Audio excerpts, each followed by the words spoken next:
Okay, so for our last lecture today, we're going to be talking about Spinoza's determinism. So our text says that Spinoza is a determinist.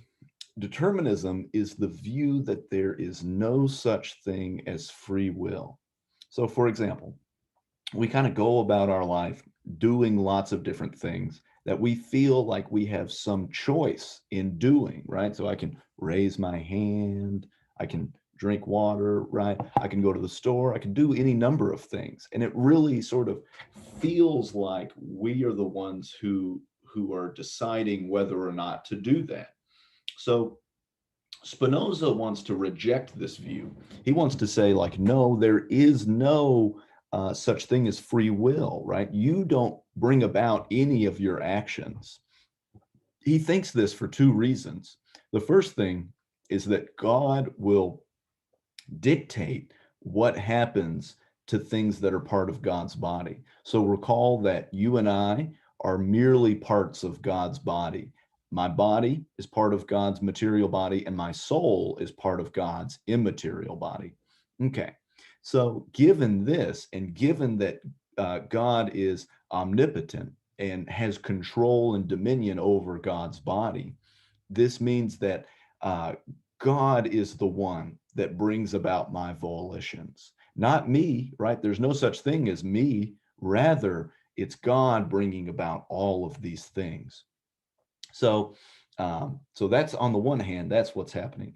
And given that God is all material objects, right? Given that God is all of the matter that exists, it follows that um, God God brings about what God wills because of natural laws, right? So God's laws are not only the laws found in Scripture, right? God's laws are also the natural laws. So, for instance, the law of gravity, right? The laws of thermodynamics. These things are an expression of divine will, and we act in accordance with these various natural laws, right? So when I decide to go to the grocery store, it's really not me deciding to go to the grocery store.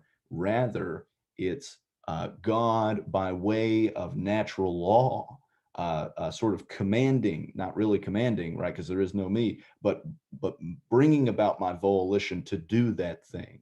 So God controls all natural laws. And in virtue of doing that, he controls our actions as well. So here's one thing we might ask Spinoza if we were to disagree. We might ask him, well, how do we make sense of moral responsibility? So suppose that I do something that's really bad, right? And people want to blame me for doing that thing, right? How can we make sense of that, given that God is the one that's controlling my actions, given that God is the sort of brings about these volitions, and given that these volitions are not sort of I'm not the source of those volitions. How can we make sense of responsibility in light of this?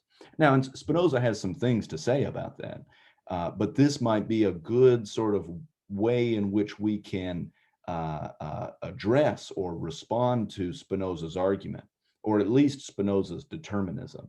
So it seems like if we are determined that we can't make sense of moral responsibility, because ultimately God is the one that's responsible. So